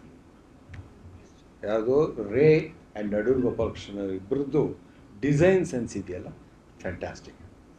ಅದು ಈ ಲೋಟನ್ ಈ ಕಡೆ ಇಡಕ್ಕೆ ಬರಲ್ಲ, ಅಲ್ಲೇ ಇಡಬೇಕು, ಅಷ್ಟು ಚೆನ್ನಾಗಿರುತ್ತೆ. ಆದರೆ ಅದನ್ನೇ ನೀವು ಬರೆದು ಇದು ಸ್ಕೆಚ್ ಮಾಡಿಯೇ ಮಾಡಬೇಕಾಗಿಲ್ಲ. If you have that cinematic sensibilities, ನಿಮ್ಗೆ ಗೊತ್ತಿರುತ್ತೆ which makes the frame balance, which makes it more expressive. So ನಾನೇನು ಮಾಡ್ತೀನಿ ಅಂತಂದರೆ, ನನಗೆ ಸ್ಕೆಚ್ ಮಾಡೋಕ್ಕೆ ಬರೋಲ್ಲ. ಆನ್ ದ ಕಾಂಟ್ರರಿ, ನಾನು ಎಲ್ಲವನ್ನೂ ಬರಿತೀನಿ. ಎಷ್ಟರ ಮಟ್ಟಿಗೆ ಬರೆದಿರ್ತೀನಿ ಅಂತಂದರೆ, ಡ್ಯೂರಿಂಗ್ ಶೂಟಿಂಗ್ ನಾವು ತುಂಬ ನರ್ವಸ್ ಆಗಿರ್ತೀವಿ. ದೇ ಆರ್ 100 ಇದು ಬರ್ತಾ ಇರುತ್ತೆ. ಎಷ್ಟು ಮಟ್ಟಿಗೆ ಬರ್ತಿರುತ್ತೆ ಅಂದರೆ, ಟ್ರೂ ಫೋನ್ ಕಡೆ ಹೇಳ್ತಾನೆ, ಶೂಟಿಂಗ್ ಟೈಮಲ್ಲಿ ನೀವೇನು ಭಾಳ ಇದು ಮಾಡ್ತಾ ಇರ್ತೀರ. ಒಂದೊಂದು ಪ್ರೊಡಕ್ಷನ್ ಮ್ಯಾನ್ ಬಂದು, ಸರ್ ಕಾಫಿ ಬಂದಿಲ್ಲ, ಟೀನೇ ಕೊಡ್ಲಾ ಅಂತಾರೆ. ನೀ ಏನಾರು ಕೊಡಪ್ಪ, ಹಾಳಾಗಿ ಹೋಗು, ನನ್ನ ಬಿಡು ಅಂತ ಹೇಳೋವಂಥ ಸ್ಥಿತಿ ಇರ್ತೀವಿ. ಹಾಗಿರುವಾಗ ನಾನು ಒಂದು ಚೂರು ಇದಾಗಬಾರ್ದು ಅನ್ನೋ ಕಾರಣಕ್ಕೆ ಎಲ್ಲವನ್ನೂ ಬರ್ಕೋತೀನಿ. ಎಷ್ಟು ಮಟ್ಟಿಗೆ ಬರ್ಕೋತೀನಿ ಅಂತಂದರೆ, ಅವ್ನು ಲೆಫ್ಟ್ ನೋಡ್ತಾನೋ, ರೈಟ್ ನೋಡ್ತಾನೋ, ಯಾವ ಆ್ಯಂಗಲ್ ನೋಡ್ತಾನೆ, ಯಾವ ಲೆನ್ಸ್ ಬಳಸ್ತೇನೆ, ಎಲ್ಲವನ್ನೂ ಬರ್ಕೊಂಡಿರ್ತೀನಿ. ಸೊ ಬರೀ ಒಂದು ಫ್ರೇಮಿನೇ ಇದು ಬರೋಲ್ಲ, ಇವನು ಒಳಗಡೆ ಇದು ಮೂಮೆಂಟು ಕೂಡ ಬರ್ಕೊಂಡಿರ್ತೀನಿ. ಎಲ್ಲಿ ಮ್ಯೂಸಿಕ್ ಶುರುವಾಗಬಹುದು, ಇನ್ನು ಮ್ಯೂಸಿಕ್ ಕನ್ಸಿಡೇ ಮಾಡಿರಲ್ಲ ನಾವು, ಇಲ್ಲಿಂದ ಒಂದು ಮ್ಯೂಸಿಕ್ ಶುರುವಾಗಬಹುದು ಅಂತ ಬರ್ತಿರ್ತೀನಿ. ಯಾವ ಮ್ಯೂಸಿಕ್ ಅಂತ ಆಮೇಲೆ ಯೋಚನೆ ಮಾಡೋಣ. ಯಾಕೆ ಬೇಕು ಅಂತಂದರೆ, if you say the music begins here ನೀವು ಬರ್ಕೋತೀನಿ ಅಂತ ತಿಳ್ಕೊಳ್ಳಿ, ತಕ್ಷಣ ನಿಮ್ಗೆ ಇಡೀ ಶಾರ್ಟಿನ ರಿದಮ್ ಬೇರೆ ಆಗುತ್ತೆ. ಅಲ್ಲಿ ಅವರಿಗಿದ್ದ ಡ್ರಾಮ್ಯಾಟಿಕ್ ಎಲಿಮೆಂಟ್ ಹೋಗಿ ಲಿರಿಕಲ್ ಎಲಿಮೆಂಟ್ ಸ್ಟೇಕ್ಸ್ ಹೋಗಿ, ಅದು ಯಾರಿಗೆ ಬೇಕದು? ಆ್ಯಕ್ಟರಿಗೆ ಬೇಕಾಗಿಲ್ಲ, but the cinematographer needs to know that. ಆ್ಯಕ್ಟರಿಗೆ ಅದು ಬೇಕಾಗಿಲ್ಲ, ಸಿನಿಮಾಟೋಗ್ರಫರಿಗೆ ಬೇಕಾಗಿರುತ್ತೆ. ಸೊ ಅವನಿಗೆ ಇಲ್ಲಿಂದ ಲಿರಿಕಲ್ ಸ್ಟ್ರಕ್ಚರ್ ಬರುತ್ತೆ ಅಂತ ತಕ್ಷಣ ಒಂದು ಮೂಮೆಂಟ್ಸಿಗೆ ಒಂದು ಲಿರಿಕಲ್ ಕ್ವಾಲಿಟಿ ಬರುತ್ತೆ. ಸೊ ಹಾಗಾಗಿ ಅದನ್ನೆಲ್ಲದೂ ನಾನು ಡೀಟೇಲಾಗಿ ಬರ್ಕೊಳ್ತೀನಿ. ಎಷ್ಟರ ಮಟ್ಟಿಗೆ ಅಂತಂದರೆ, it's impossible to read. Only for ಕ್ಯಾಮ್ರಾಮನ್ನು, ಎಡಿಟರು ಮತ್ತು ಟೆಕ್ನಿಷಿಯನ್ಸ್ಗೆ ಅರ್ಥವಾಗುತ್ತೆ ಹೊರತು, ನೀವು ಅದನ್ನು ಆರ್ಟಿಸ್ಟಿಗೆ ಕೊಟ್ಟರೆ ಅವರಿಗೆ ಅರ್ಥ ಆಗಲ್ಲ. ಅವರಿಗೆ ಡಿಸ್ಟರ್ಬೆನ್ಸ್ ಆಗಿ ಕಾಣುತ್ತೆ, ಅವರಿಗೆ ಒಂದು ಇದಾಗೆ ಡಿಸ್ಟ್ರಾಕ್ಷನ್ ಆಗಿ ಕಾಣುತ್ತೆ. ಬಟ್ ಅವೆಲ್ಲ ಬರ್ಕೋಬೇಕು. ಫಿಲ್ಮ್ ಸ್ಕ್ರಿಪ್ಟ್, ಶೂಟಿಂಗ್ ಸ್ಕ್ರಿಪ್ಟ್ ಬೇರೆ, ಸ್ಕ್ರಿಪ್ಟ್ ಬೇರೆ, ಸ್ಟೋರಿ ಬೇರೆ, ಸ್ಕ್ರಿಪ್ಟ್ ಬೇರೆ, ಶೂಟಿಂಗ್ ಸ್ಕ್ರಿಪ್ಟ್ ಬೇರೆ. ಶೂಟಿಂಗ್ ಸ್ಕ್ರಿಪ್ಟ್ ಅಂತಂದಾಗ ಒಂದು ಶಾರ್ಟ್ಗೆ ಒಂದು ಪೇಜಲ್ಲಿ ಒಂದು ಶಾರ್ಟ್ ಇರುತ್ತೆ, ಒಂದು ಶಾರ್ಟ್ ಒಂದು ಪೇಜಲ್ಲಿ ಬರ್ಕೊಂಡಿರ್ತೀವಿ, ಏನೇನೆಲ್ಲ ಇರುತ್ತೆ ಅಂತ.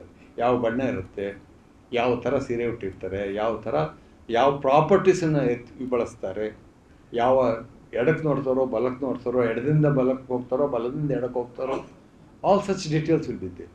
ಕ್ಯಾಮ್ರಾ ಯಾವ ಆ್ಯಂಗಲಿಂದ ನೋಡುತ್ತೋ, ಐ ಲೆವೆಲಲ್ಲಿರುತ್ತೋ, ಲೋ ಲೆವೆಲಲ್ಲಿರುತ್ತೋ, ಟಾಪ್ ಆ್ಯಂಗಲಲ್ಲಿರುತ್ತೋ, ಇದು ಯಾಕೆ ಬೇಕಾಗುತ್ತೆ ಅಂದರೆ ಫಾರ್ ದೀಸ್ ರೀಸನ್ಸ್. ನಾನು ಬರ್ಕೊಳ್ಳಲ್ಲ, ಸ್ಕೆಚ್ ಆಗಲ್ಲ. ಸ್ಕೆಚ್ ಹಾಕೊಂಡ್ರೆ ಇವೆಲ್ಲ ಬರೆಯೋಕ್ಕಾಗಲ್ಲ. ಬಟ್ ಇದನ್ನೆಲ್ಲ ಬರೆದಾಗ ಸಮ್ ಡೈರೆಕ್ಟ್ರ್ ಇವನ್ ರೆಸಲ್ಟು ನಮ್ಮ ಕಲರ್ ಪೆನ್ನಲ್ಲೆಲ್ಲ ಬರೀತಾರೆ. So one colour means something else. ಅದು ಕ್ಯಾಮ್ರಾಮನ್ನಿಗೆ ಗೊತ್ತಿರುತ್ತೆ, ಅವ್ರಿಗೆ ಗೊತ್ತಿರುತ್ತೆ.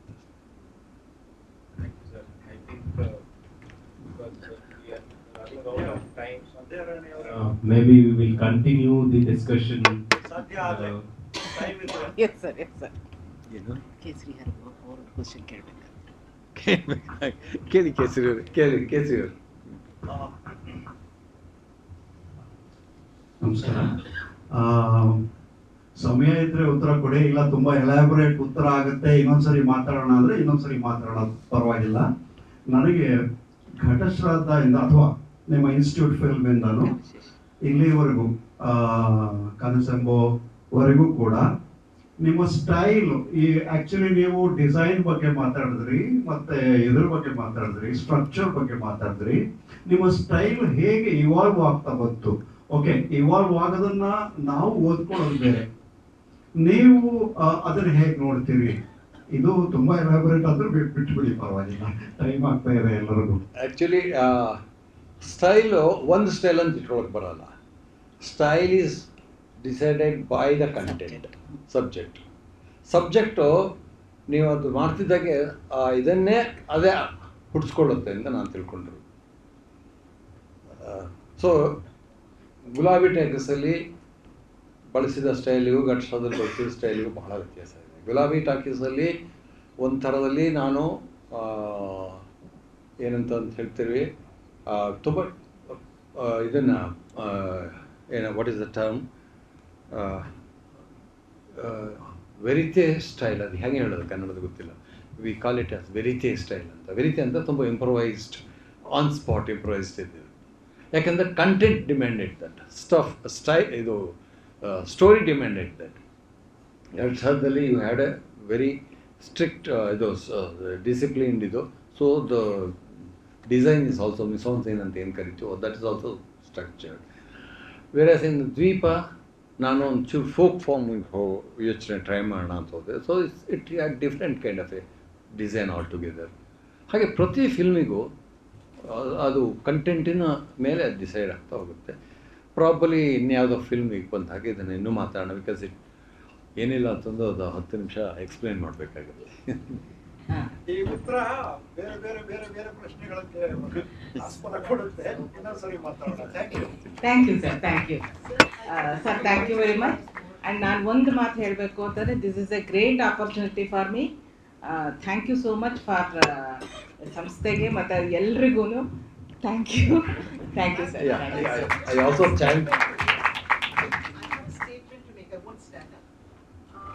Sir, I just want to tell you, I've seen this movie, Ghatastrada, in 1977 at the age when it was in the theatres, and seeing it today, and that sense of misery and futility that the heroine portrays has stayed with me all these years. I think that's what a director is all about. Thank you all for your incredible patience. We'll wrap up in about 5 minutes.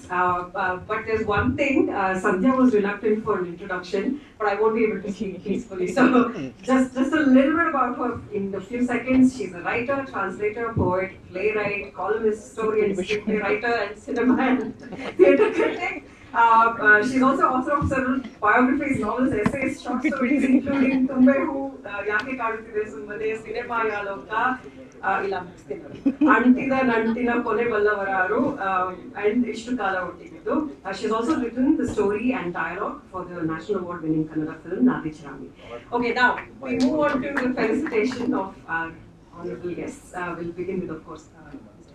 Girish Kasravalli. I call upon Ms. Priyanka Mary Francis, Director of NJMA, to ನಾನು ಇರ್ತೀನಲ್ಲ, ಇನ್ನೂ 6 film ಇದೆಯಲ್ಲ. I know, but for this one, please, sir. ಇದು ಘಟಶ್ರಾದ್ದ ಮೂವಿಗೆ. So we are felicitating Mr. Kasravalli with the catalogue of Hastantran, an in-house curated exhibition, retrospective of acclaimed artist Sri Nandalal Bose. And we are felicitating Sandhya Rani with the portfolio of artist J.M.S. Mani. And Vidya Shankar sir also. Sir, please, yes, please.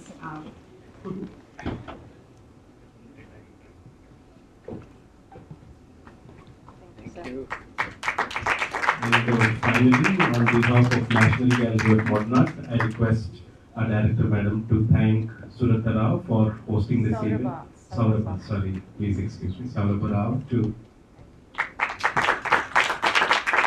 And also, we would request you all to kindly join for further screenings. Please follow us on Facebook and social media handles. And final thanks to Ms. Ananya Kasrodi for taking this initiative. A big loss. And ಎಲ್ಲರಿಗೂ ಶುಭರಾತ್ರಿ. Thank you.